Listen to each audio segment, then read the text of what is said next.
So, titikman natin yung kanilang matcha ice cream. Ito yung number 7, yung rich and strong. So, check natin kung kaya tayong paglaban. Napaka-rich.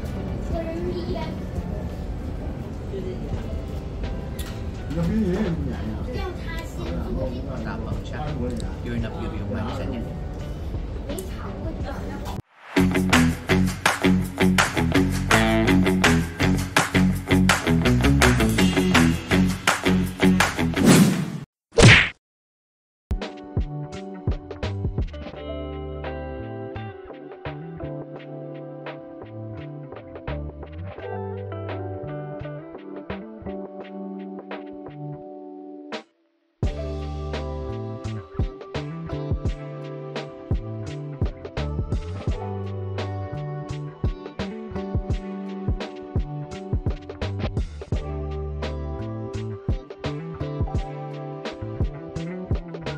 Wow! We'll taste the different grade of matcha. Isahan natin dun sa ito, yung medyo light, para siyang may creamy. Hindi tayo. Dapat sabay. 1, 2, 3. Yung normal naman. Dito sila! Ito siya. Parang Milky. milky, oo. Milky, creamy, connoisseur na water. Alinisin mo natin yung palette na. Second grade. Trying hard coffee ka. Second grade. 1, 2,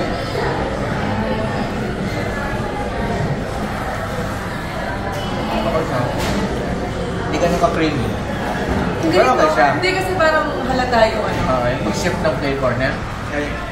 Third grade tayo. Ito siya.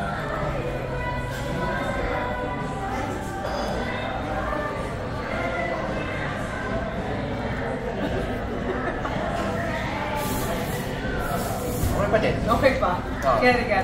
Milky pa din. Milky. Grade 4. Fourth grade. Ay, ang dark. Medyo dark.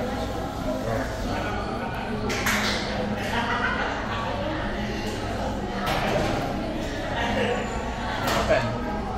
Ito yung matcha. Wala na akong matitaste. Ay, ito na siya. Yan yung matcha talaga. Ayan na siya. Fifth grade. Okay. Bakit din ako? Bakit ang dami nung akin? Hindi ko na... Ako din lang. ako. Ano na? Well, upay na siya. Pero okay pa. Kaya pa. 6th grade na to. Sa dulo mo lang siya matitaste kasi. Sa una hindi pa siya. Pakot din kinukuha mo, no?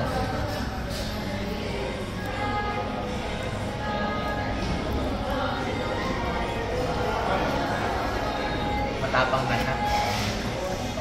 Matapang siya. Grade 7 na to. Graduate na siya ng elementary. Palette.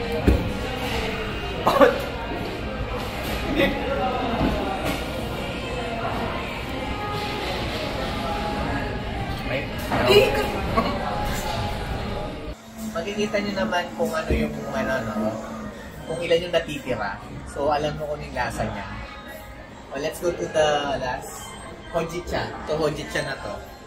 Siguro para yan, alisin na yung Lalasa. Laging po na.